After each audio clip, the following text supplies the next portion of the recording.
Greetings citizens of the world, this is a message from Anonymous, for Kwon. The past several months have been bad for crypto and the economy as a whole. We were likely going to experience some pain in the crypto industry because of the macro environment regardless of what was happening internally. We were also due for another bear market this year, but the actions of Kwon, the founder of the Terra Luna ecosystem, is single-handedly responsible for scamming billions of dollars away from retail investors. Kwon made a name for himself with his arrogant tactics, trolling competitors, critics, and acting like he would never fail. In fact, he said that he found it entertaining to watch other projects fail. I wonder how many of these companies you think are entering the space just because it's hot and there's a lot of funding versus the ones that will still be here, like 2 to 5 years later. 95% are going to die. Yeah. 95% are going to die. Yeah. Yeah, there's also entertainment in watching companies die too.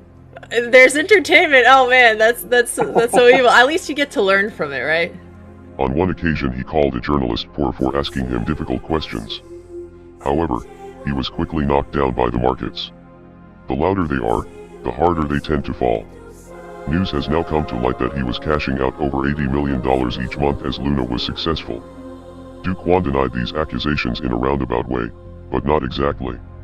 In a recent Twitter post, Kwon denied cashing out $2.7 billion, but that doesn't account for the $80 million each month that he was apparently taking. He claims that he lost most of his money along with everyone else in the market, and that he was also all in on Luna. The information that he was taking millions from the protocol each month comes from testimony of Terra Labs employees during interviews with the SEC. As a result, Kwon is being investigated for money laundering, in addition to the other accusations against him of malice and fraud. Sometimes people just make mistakes, and sometimes businesses fail, but there is significant evidence that Kwon had bad intentions from the start. It's a cycle of life. You begin from nothing and go back to nothing. And that's exactly where I want to be. So I think Terra is going to be the decentralized money standard across the entire blockchain, across all the blockchains.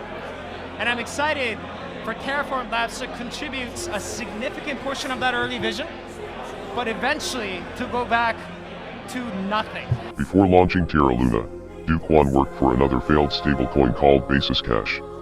That project failed due to regulatory concerns and investors lost money, but he was never held accountable because he was working under the anonymous name Rick Sanchez, taken from the popular cartoon Rick and Morty. It is obvious to us that Kwon has plenty of secrets and he has been very sloppy in his execution. Multiple governments are conducting their own investigations into the scammer, but so are we. Anonymous is looking into Kwon's entire history since he entered the crypto space, to see what we can learn and bring to light. There is no doubt that there are many more crimes to be discovered in your trail of destruction. Kwon, if you are listening. Sadly, there is nothing that can be done to reverse the damage that you have done. At this point, the only thing that we can do is hold you accountable and make sure that you are brought to justice as soon as possible. We are Anonymous. We are Legion. Expect us.